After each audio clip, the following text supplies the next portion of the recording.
Hey everyone, Alex here from ornamentdesigns.com, and today I'm going to show you how to do a double combination 8. First thing you need to do is start with a regular combination 8. As you can see here, I've already completed it. If you do not know how to do this, there is another video that I'll go ahead and put up a link.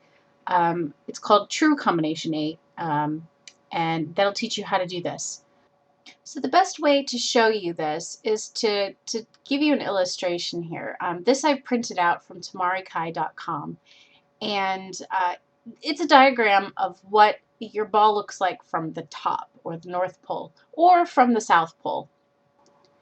This is a diagram of what the double combination 8 is going to look like from either the North or the South Pole of your ball. The red lines on the diagram are what we're going to be drawing. So it's going to be kind of like adding an extra petal. If you think about this top view of the combination 8 as having 4 petals, we're going to be adding 4 extra petals in between those other petals. So what you'll do is you'll find those 4 points that you drew on your combination 8. And we'll be connecting those 4 points. So you go from one point down to the equator, and that's how you'll start your line. And I'm doing mine in red here so it's easy for you to see. And you'll continue around and you'll find the next point on the south side of your ball. Okay, and you'll go around and you'll connect to the next point. And as you'll go around, you'll just notice that everything will just easily line up. Then the next point is going to be the equator line. And you'll basically just keep going around your ball until you meet up again on the other side. So let me go ahead and speed this up.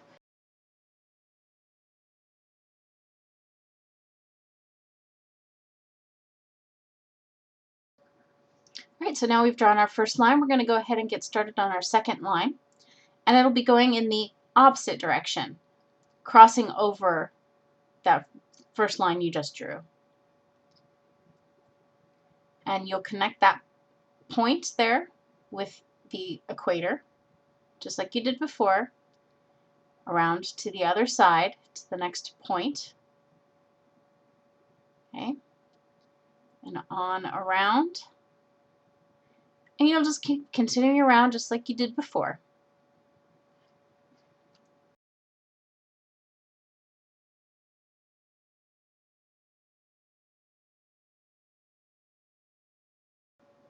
Alright, so from the side view here we can see how we've created that extra petal, that red petal in the middle of our 2 black petals. Or you can think of it as a red triangle in the middle of 2 black triangles. And here's a view of the diagram.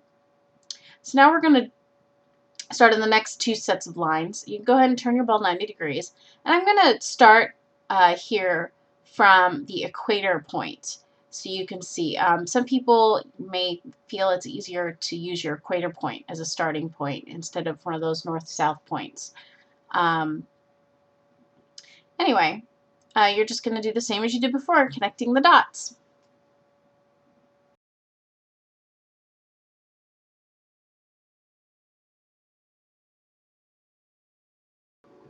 Alright, so we finished our third line, and now it's time to start on our fourth line. Alright, so go ahead and from the side view, you can see where you need to start. You need to crisscross your third line with that new fourth line.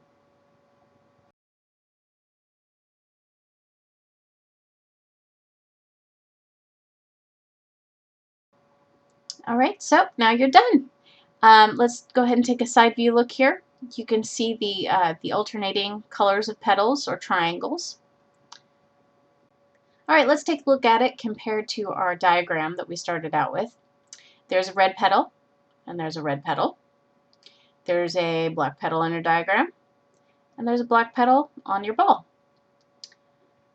So that's pretty much it. Also, there's this, you'll see this diamond shape